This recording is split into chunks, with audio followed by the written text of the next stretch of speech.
सुंदर एक संतोष बिना सठ तेरी तो भूख कभी न भागेगी।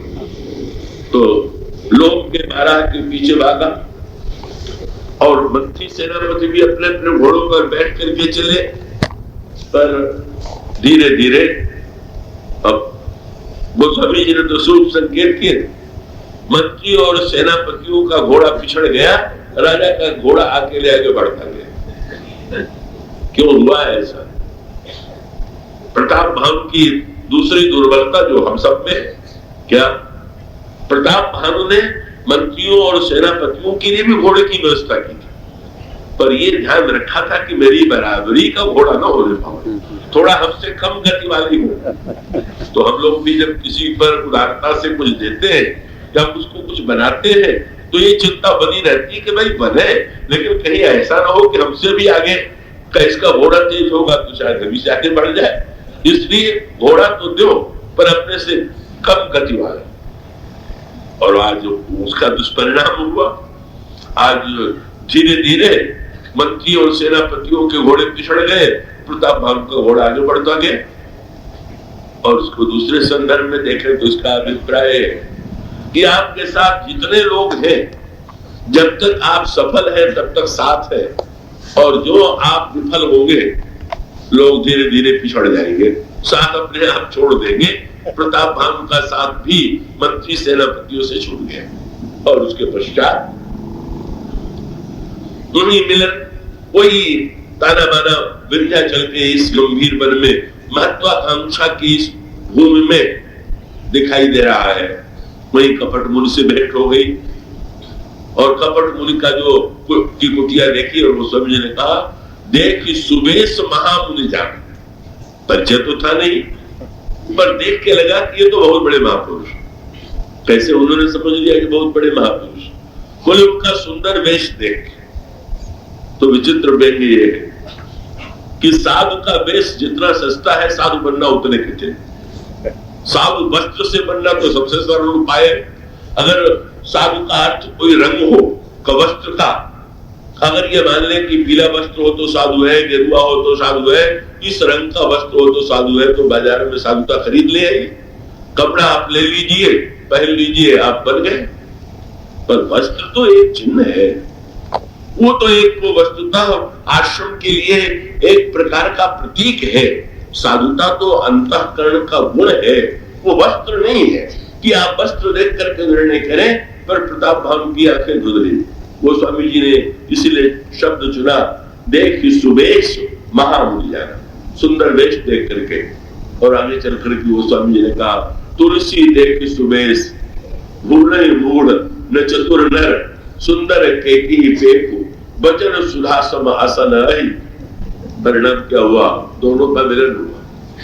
विजेता और पराजित आज दोनों आमने सामने, पर विचित्र मिलन हुआ विजेता और पराजित का।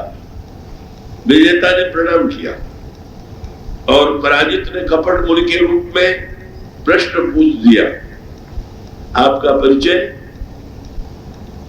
सोचने लगा कि राजनीति ये है कि अपना नाम नहीं लेना चाहिए, तो उसने एक विचित्र प्रकार के सत्य का प्रयोग किया। ये भी धर्म के साथ छल की वृत्ति है।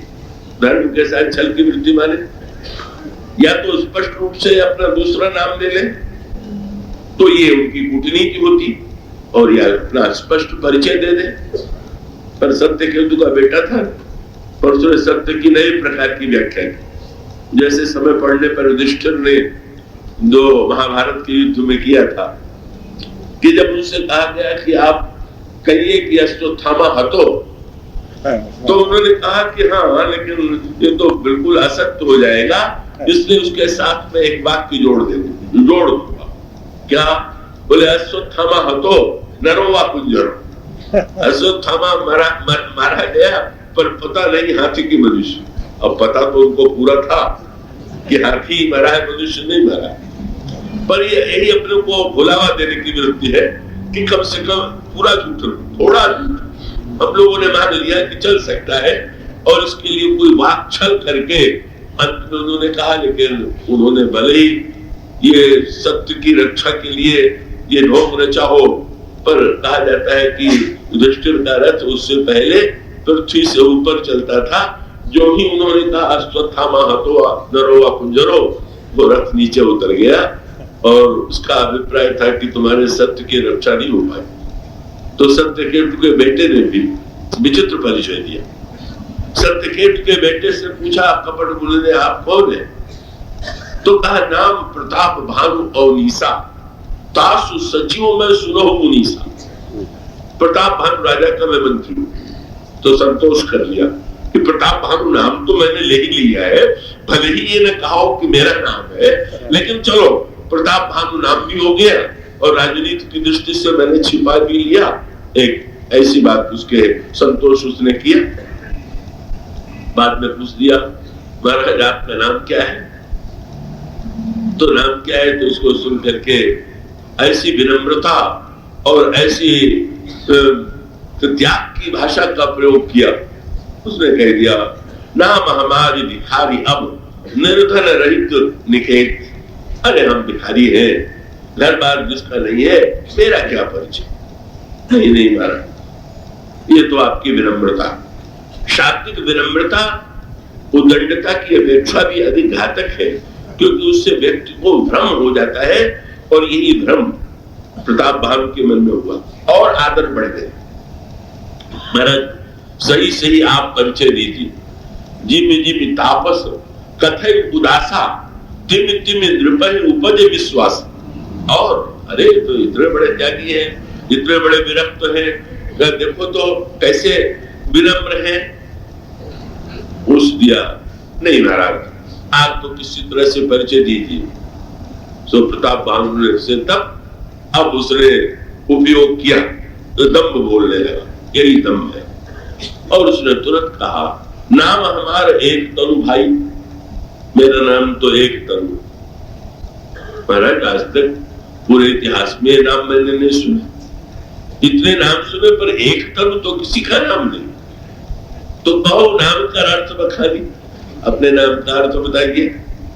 तब फिर पता चला कि महामुनि जी क्या उद्देश्य रख करके इस प्रकार की विनम्रता और त्याग की भाषा का प्रयोग कर रहे थे। तुरंत उसने कहा काज सृष्टि उपजी जब बनी तब उत्पत्ति भय मोर।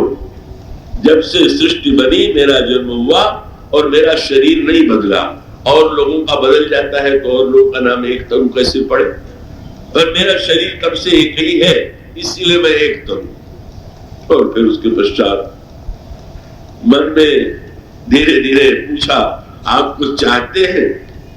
और तब वही चाह चिंता हो गई व्यक्ति को जो होती है।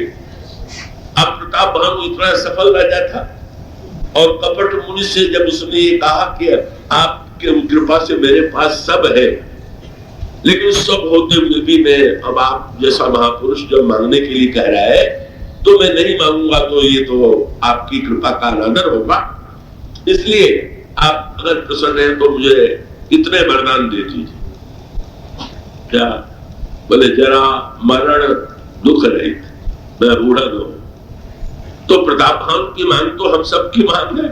हम लोगों से भी कोई कपट बुद्धि मिले तो हम लोग भी यही मांगेंगे। कोई ये तो नहीं है कि प्रताप भानु ने ये मांग कर दिया और चाहेंगे बूढ़े न हो न मरे। यही मांग प्रताप भानु की भी है, जरा मरण दुख रहित तन।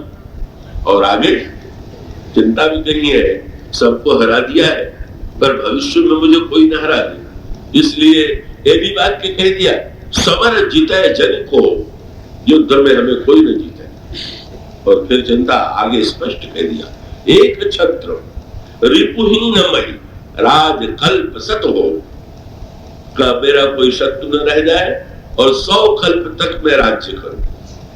कपट मुनि मन ही मन हंसा, बोले मुझे तो थोड़ी भूख थी अपना राज्य लौटाने की, पर प्रताप भानु जो है, बल्कि वहां गोस्वामी ने एक और भी किया। पूछा गया कि प्रताप भानु और कपट मुनि का मिलन कब हुआ? तो गोस्वामी ने लिखा कि प्रताप भानु जिस समय पहुंचा कपट मुनि के आश्रम में सूर्य डूब रहा था और आसन दीन अस्त्र भी जागे। गोस्वामी जी ने अपना साहित्यिक व्यंग्य किया स्वागत किया, बोले राजा तुम बहुत अच्छे समय में आए।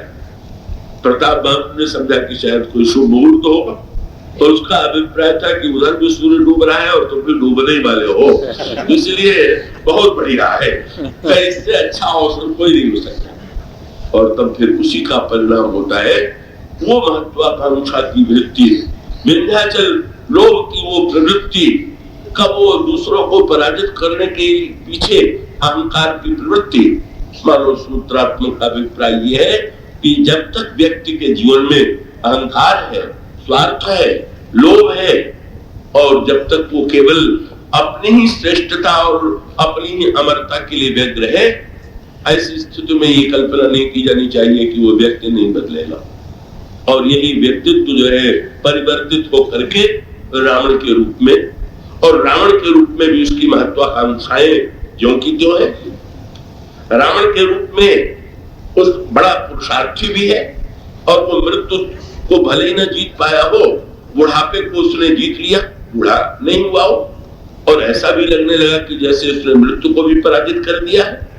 इस तरह से रावण भी उस महत्वाकांक्षा का परिवर्तित होकर प्रताप भाव के रूप में वृत्ति ये थी कि हम अपनी महत्वाकांक्षा को धर्म के मार्ग से पूरा करेंगे, और रावण के रूप में जब वो राजा हुआ तो उसकी वृत्ति में अंतर यही है कि अब हम अपनी महत्वाकांक्षा को धर्म के मार्ग से ही नहीं, चाहे जिस मार्ग से पूरा करेंगे, बस यही अंतर है। इसका अभिप्राय है कि अगर भले और बुरे व्यक्ति का एक ही लक्ष्य सफलता है, तो अंतर इतना है कि भला व्यक्ति मानता है हमें भले मार्ग से सफलता प्राप्त करना है, और बदला हुआ व्यक्ति सोचता है सफलता ही जीवन का सबसे बड़ा उद्देश्य है।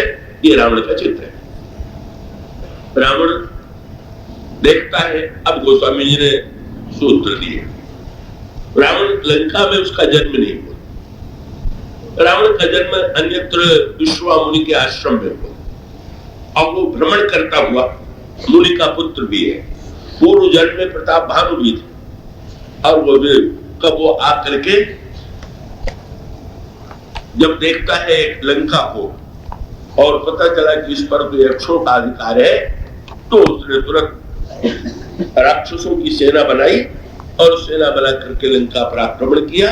और उसके आक्रमण को देख करके ये जितने यक्ष थे, देख विकट फट बड़ी कटकाई, यक्ष जीव ले गए पराई।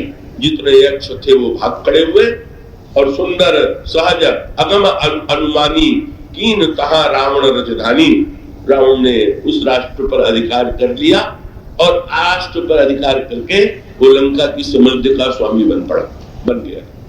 तो उसका अभिप्राय ये है, एक व्यक्ति समझता है समृद्धि को पाना है तो हम छीन करके भी पा सकते हैं, और शायद प्रयत्न से और किसी मार्ग से शायद समृद्धि को पाने में विलंब लगे, लेकिन अगर हम चाहे छीनने की, अगर हमें क्षमता है, पुरुषार्थ है, तो हम किसी न किसी पद्धति से वस्तु पर अधिकार कर सकते हैं।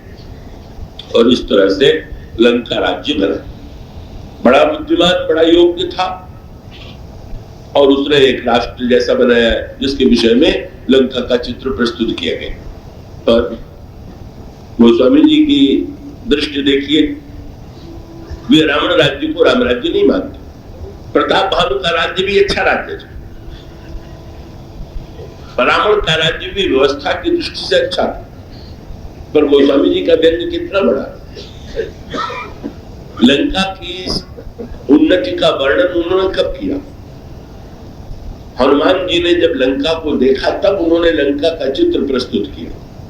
हनुमान जी रात के समय लंका में गए, मंदिर मंदिर प्रतिकर शोधा, देखे जहाँ अगणित जोधा, गए दशान्न मंदिर माही, अति विचित्र कही जात सुनाही, सैन किए देखा कपिते ही, मंदिर मान दीप वैदेही। यहाँ पर एक शब्द के प्रयोग के द्वारा गोस्वामी जी ने लंका के जीवन दर्शन की ओर संकेत किया। और वो लंका का जीवन दर्शन ये है कि व्यक्ति का सुख क्या है। व्यक्ति का सुख अन्न, वस्त्र, शिक्षा, यही है क्या? गोस्वामी जी को इसीलिए शब्द का चुनाव करना पड़ा। राम राज्य का जब वर्णन उन्होंने किया तो ये शब्द था कि नहीं दरिद्र को दुखी न दिया, न राम राज्य में कोई दरिद्र था, न तो दुखी था, न तो दीन था। ये तीन शब्दों की क्या आवश्यकता थी? क्योंकि दरिद्रता और दीनता ये तो पर्यायवाची शब्द है, और जहां दरिद्रता और दीनता पर्यायवाची है वहां दुख भी उसके आसही पास है। पर गोस्वामी जी का अभिप्राय यह है, दरिद्रता, दीनता और दुख का इन तीनों पर विजय प्राप्त करना ये राम राज्य की पूर्णता।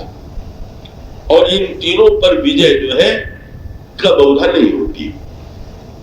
तीनों पर विजय का सांकेतिक अभिप्राय, रावण ने सोने की लंका पर अधिकार कर लिया, रावण ने सुंदरी स्त्रियों से विवाह किया, देव यक्ष गंधर्व नर किन्नर राजकुमारी जीत बरी निज बाहुबल बहुत सुंदर गरनार।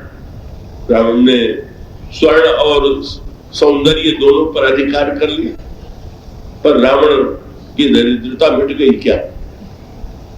और उसका उत्तर क्या कि रावण की दरिद्रता अगर मिट गई होती, उसकी महत्वाकांक्षा को संतोष होता, तो ये व्यंग्यात्मक तात्पर्य वो श्री राम को चुनौती भी दे सकता था कि तुम्हारे द्वारा मेरी बहन का अनादर हुआ है, मैं युद्ध करके उसका बदला लूंगा।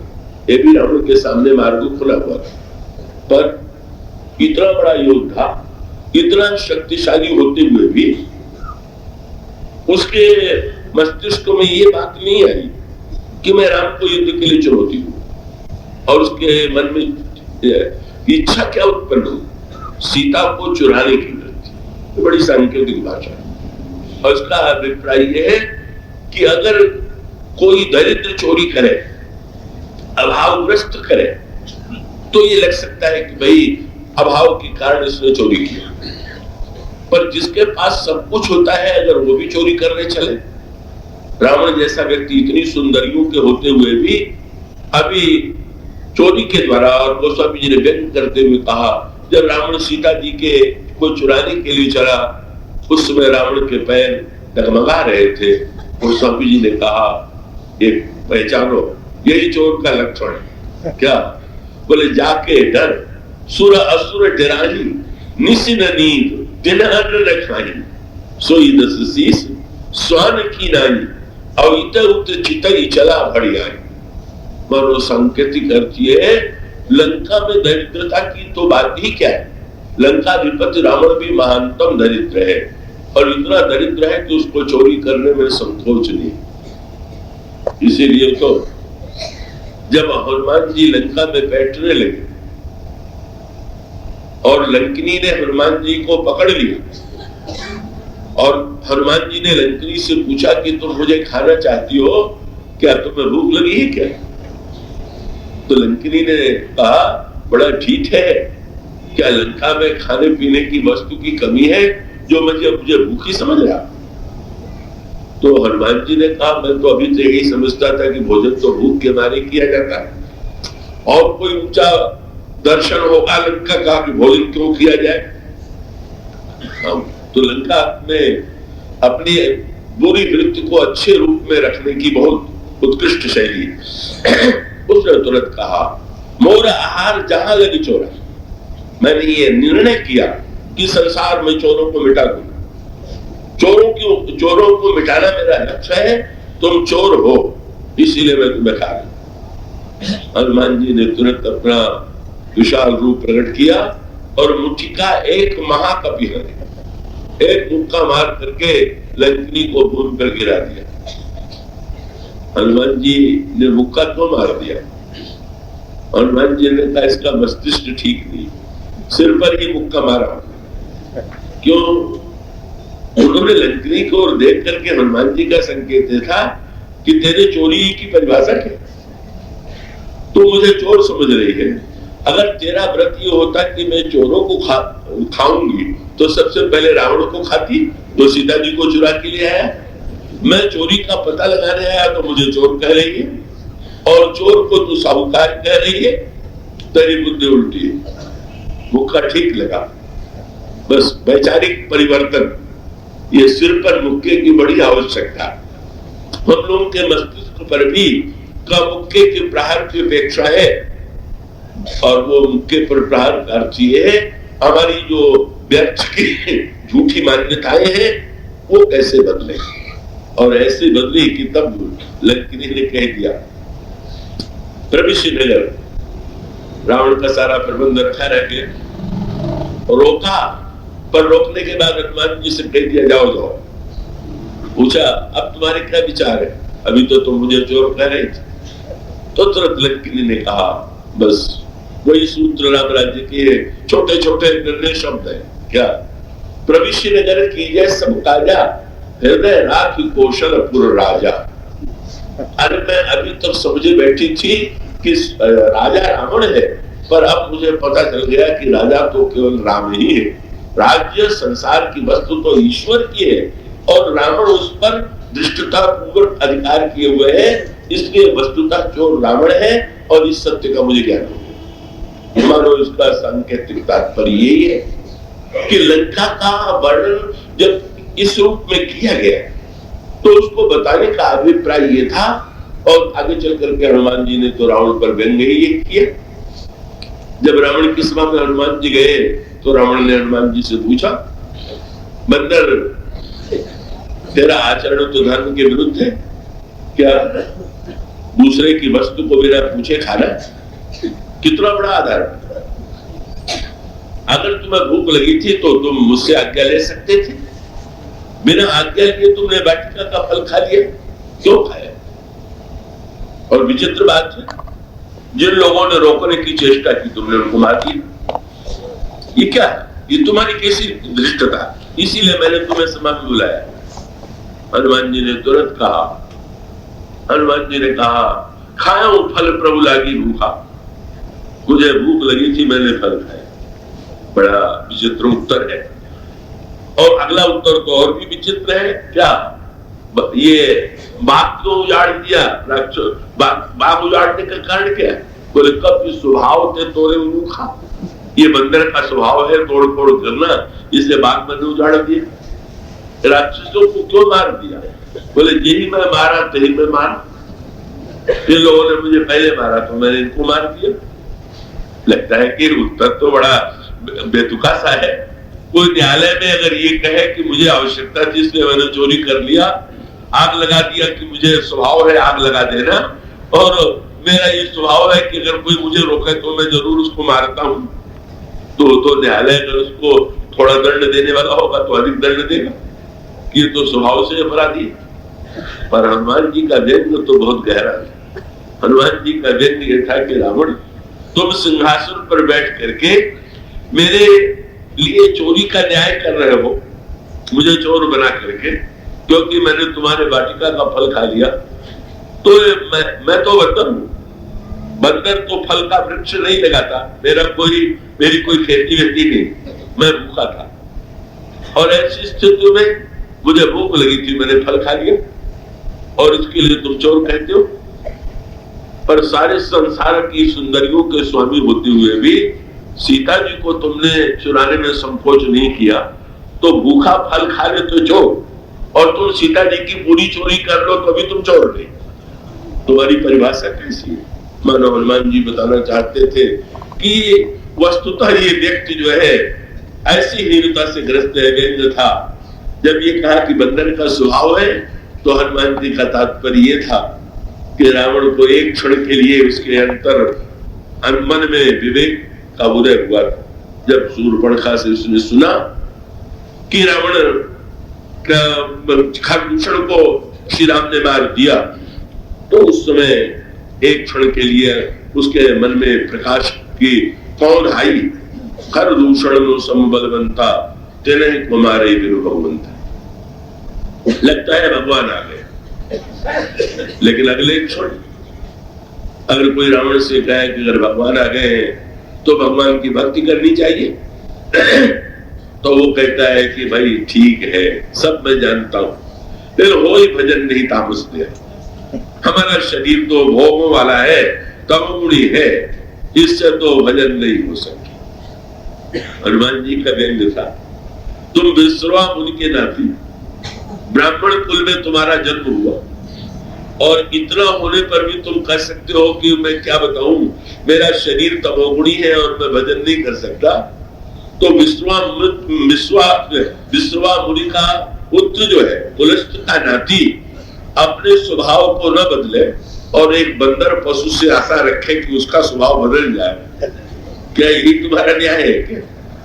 मानो रावण का ये जो चित्र है, और उस चित्र के साथ साथ हनुमान जी के द्वारा जिस तरह से लंका को देखा गया, गहराई से बैठ करके, घुस करके, दिन में रात्र में, और देखने के बाद अंत में हनुमान जी ने सारी लंका को जला दिया।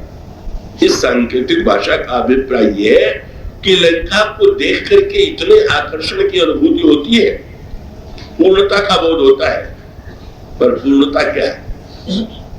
हनुमान जी से बंदरों ने पूछ लिया, लंका को आप इतने ध्यान से देख क्यों रहे और देखने के बाद आपने जला क्यों दिया?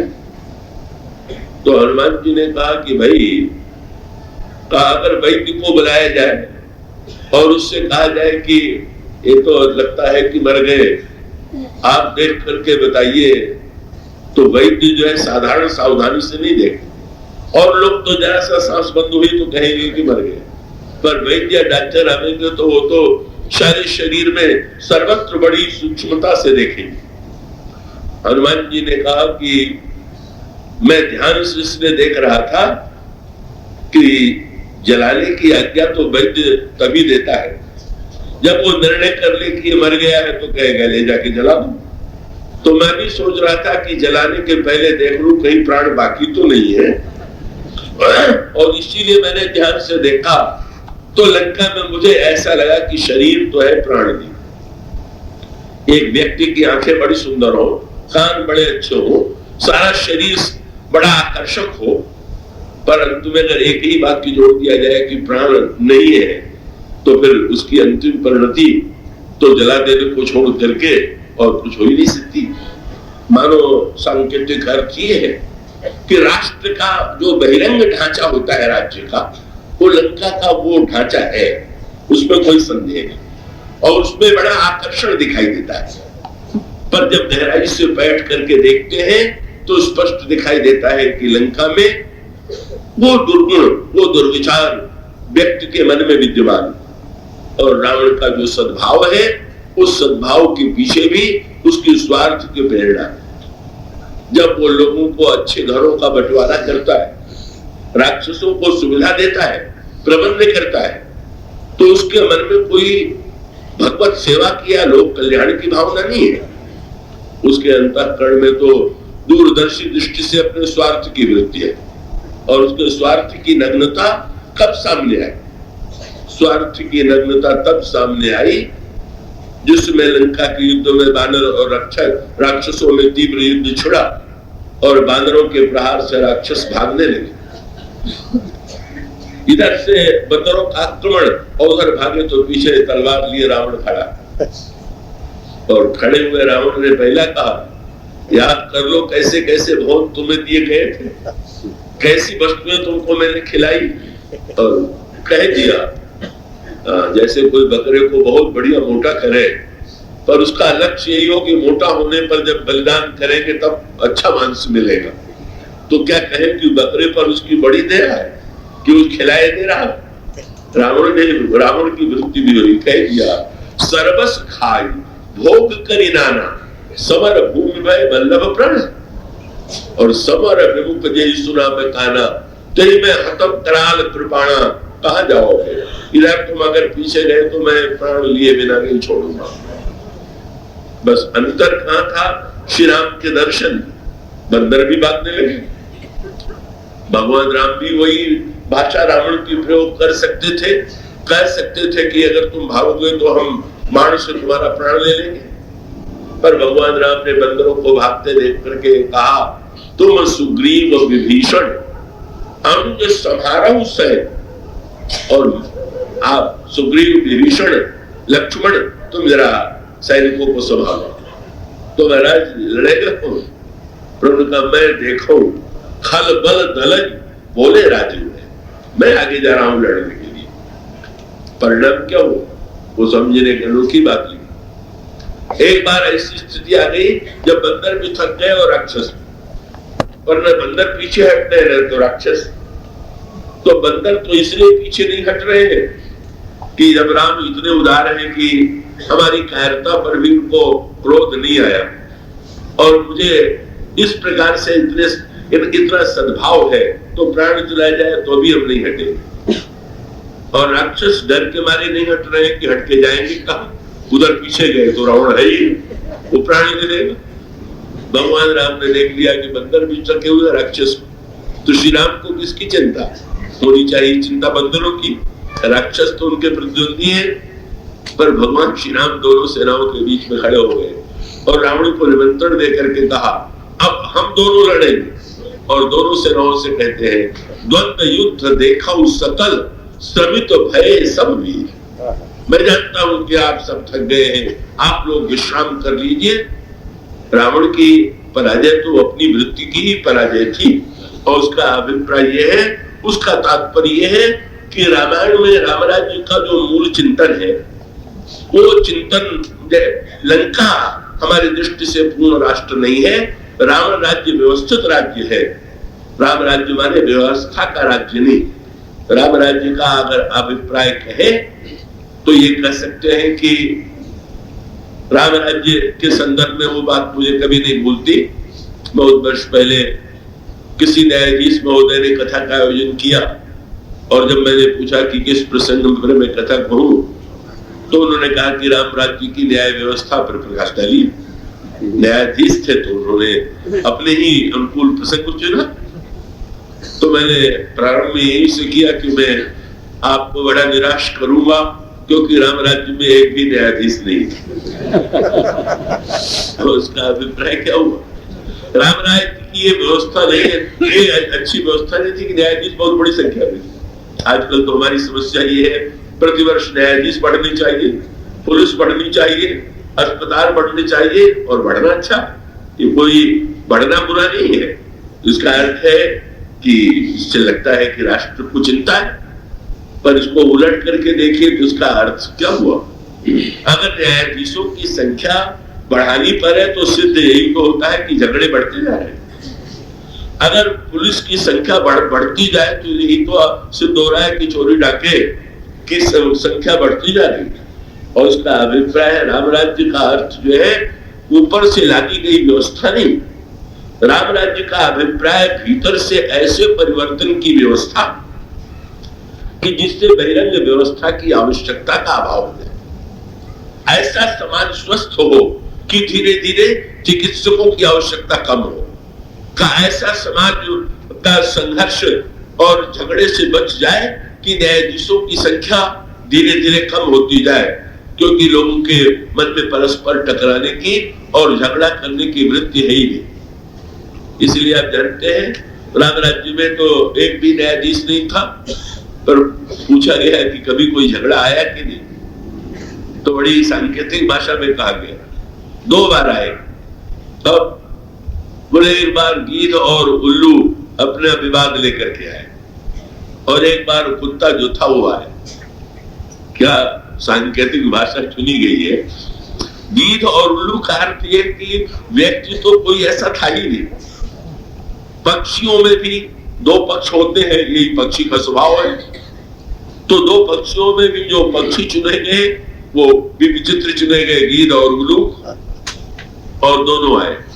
लेकिन वहां पर भी संकेत ये कि दोनों ने एक वृक्ष पर अपने अधिकार का दावा किया, और भगवान राम के निर्णय पर उन्हें इतना विश्वास था कि भगवान राम ने उन दोनों से ही प्रश्न करके, वो सांकेतिक कथा आती है, पूछ दिया तुम कब से उस वृक्ष पर रहते हो? तो एक ने कहा आदि सृष्टि जब से उत्पन्न हुई, और एक ने कहा जब से वृक्ष बने। तो भगवान राम ने जिसने वृक्ष कहा था कहा उसका अधिकार है, और दूसरे ने भी उसे स्वीकार कर लिया। संकेत क्या है? जहां व्यक्ति और व्यक्ति में तो संघर्ष है ही नहीं। जो पक्षी है उन पक्षियों में भी सबसे निम्न पक्षी में दिखाई देता है, पर वो विवाद होने पर भी श्री राम के न्याय पर इतना विश्वास है कि राम ने जो न्याय एक वाक्य में कर दिया उसे उन्होंने स्वीकार कर लिया। और दूसरा जो आया वो दूसरा आया, एक कुत्ते ने आकर के श्री राम के भक्त समक्ष ये निवेदन किया कि ब्राह्मण ने मेरे ऊपर बिना कारण लाठी का प्रहार कर दिया, आप कृपा करके इसका न्याय कीजिए। यहाँ पर भी सूत्र यही क्या कि व्यक्ति और व्यक्ति के रूप में तो कोई विवाद आया ही नहीं, फिर आया तो कुत्ते और ब्राह्मण के रूप में। और चुनाव कितना अच्छा, ब्राह्मण सबसे ऊपर वर्ग का वर्ण माना जाता था और कुत्ता तो बेचारा मनुष्य क्या, वो तो पशुओं में भी किसी को कुत्ता कह देना उसकी निंदा। पर भगवान राम की विलक्षणता देखिए। दूसरी कथा का अभिप्राय क्या, जब भगवान श्री राघवेंद्र के सामने ये कहा गया, भगवान ने पूछा तो ब्राह्मण ने स्वीकार कर लिया कि हाँ मुझसे ऐसी भूल हुई है, मार्ग में बैठे देख करके मैंने लाठी चला दी।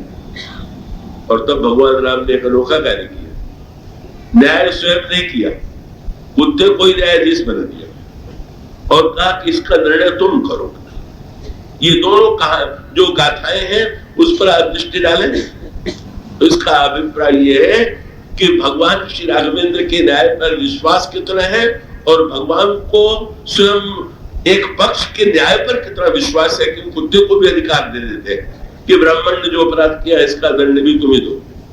जो आगे की कथा बड़ी व्यंग्यात्मक है कि कुत्ते ने यही कह दिया कि इनको तो कालिंजर मठ का महंत बना दीजिए। सो सभा में चारों ओर आश्चर्य हुआ, ये दंड मिल रहा है कि पुरस्कार मिल रहा है। लेकिन उस कुत्ते ने ये कहा कि मैं भी पहले वही का महंत था और मैंने वहां की वस्तु का दुरुपयोग किया, इसीलिए मुझे कुत्ता बनना पड़ा। मैं सोचता हूँ कि ये असावधान है तो फिर ये मेरी तरह ही मेरी होनी में आए।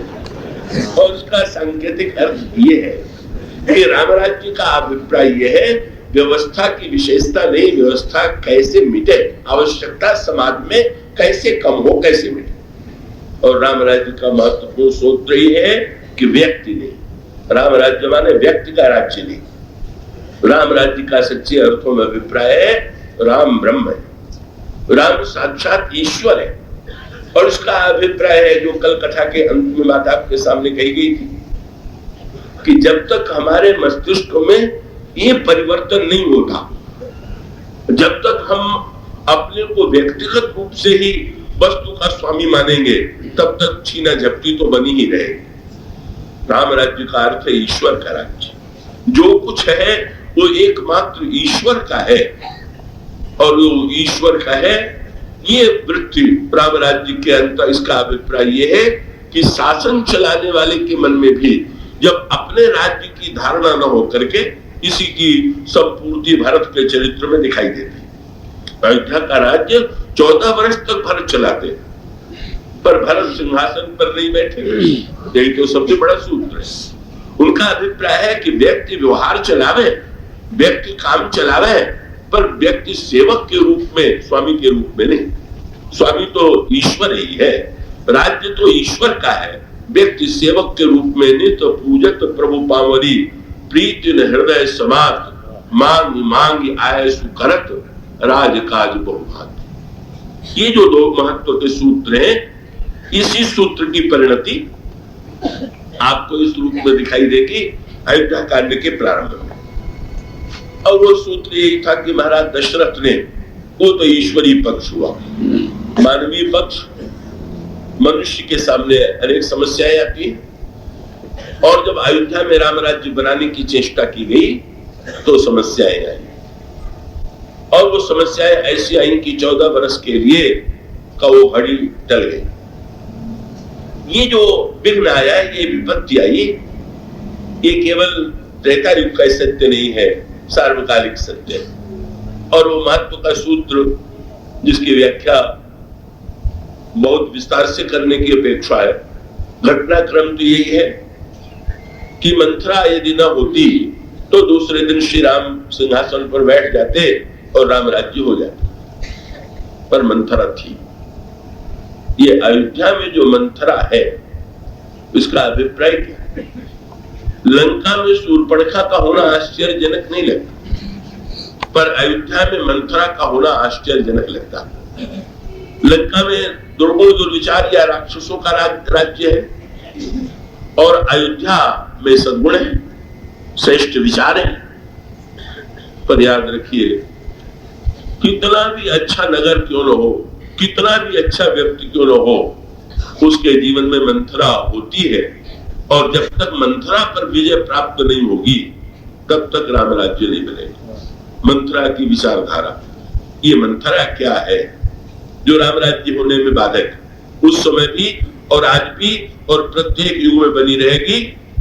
उसको अगर हम दार्शनिक भाषा में कहें तो आज तो उसी भाषा में मैं कहना चाहूंगा कि मंथरा ये भेद बुद्धि है, अपने और पराये का। श्री राम का राज्य न होकर के भरत का राज्य हो। श्री राम ब्रह्म है और भरत जीव है, दोनों एक जैसे का, दोनों में कोई रंच मात्र भेद नहीं।